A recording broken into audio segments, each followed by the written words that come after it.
Albert Einstein once said, everybody's a genius. But if you judge a fish by its ability to climb a tree, it will live its whole life believing that it is stupid. Ladies and gentlemen of the jury, today on trial we have modern day schooling. Glad you could come. Not only does he make fish climb trees, but also makes them climb down and do a 10-mile run. Tell me, school, are you proud of the things you've done? Turning millions of people into robots, do you find that fun? Do you realize how many kids relate to that fish?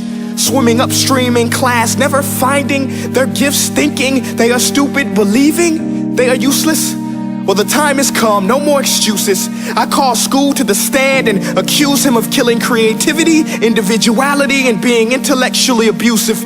He's an ancient institution that has outlived his usage. So, Your Honor, this concludes my opening statement, and if I may present the evidence of my case, I will prove it. Proceed. Exhibit A. Here's a modern day phone. Recognize it? Here's a phone from 150 years ago. Big difference, right? Stay with me. Here's a car from today, and here's a car from 150 years ago. Big difference, right? Well, get this. Here's a classroom of today, and here's a class we used 150 years ago. Now ain't that a shame? In literally more than a century, nothing has changed. Yet you claim to prepare students for the future? But with evidence like that, I must ask, do you prepare students for the future or the past?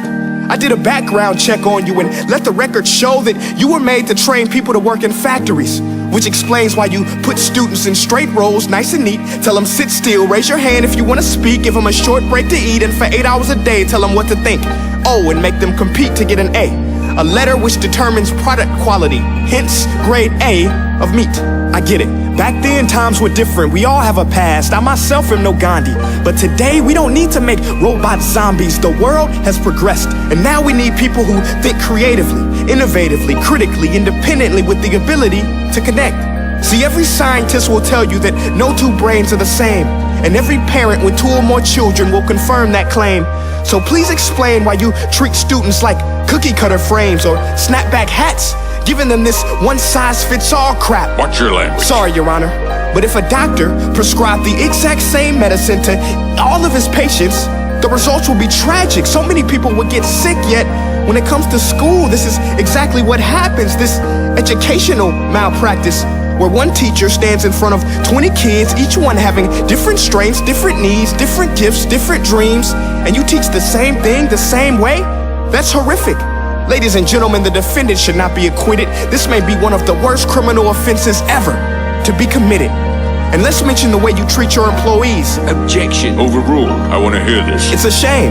I mean, teachers have the most important job on the planet, yet they're underpaid? No wonder so many students are short-changed.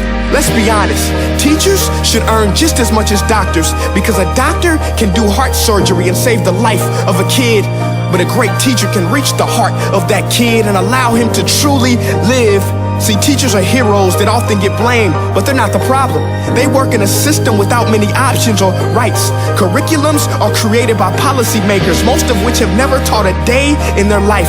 Just obsessed with standardized tests. They think bubbling in a multiple choice question will determine success. That's outlandish. In fact, these tests are too cruel to be used and should be abandoned, but don't take my word for it. Take Frederick J. Kelly, the man who invented standardized testing, who said, and I quote, "These tests are too cruel to be used and should be abandoned." Ladies and gentlemen of the jury, if we continue down this road, the results will be lethal. I don't have much faith in school, but I do have faith in people. And if we can customize healthcare, cars, and Facebook pages, then it is our duty to do the same for education, to upgrade it, change it, do away with school spirit, because that's useless. Unless we're working to bring the spirit out of each and every student, that should be our task. No more Common Core. Instead, let's reach the core of every heart in every class. Sure, math is important, but no more than art or dance. Let's give every gift an equal chance. I know this sounds like a dream, but countries like Finland are doing impressive things. They have shorter school days, teachers make a decent wage, homework is non-existent, and they focus on collaboration instead of competition. But here's the kicker, boys and girls. Their educational system outperforms every other country in the world. Other places like Singapore are succeeding rapidly. Schools like Montessori, programs like Khan Academy. There is no single solution, but let's get moving. Because while students may be 20% of our population, they are 100% of our future. So let's attend to their dreams, and there's no telling what we can achieve. This is a world in which I believe, a world where fish are no longer forced to climb trees. I'll rest my case.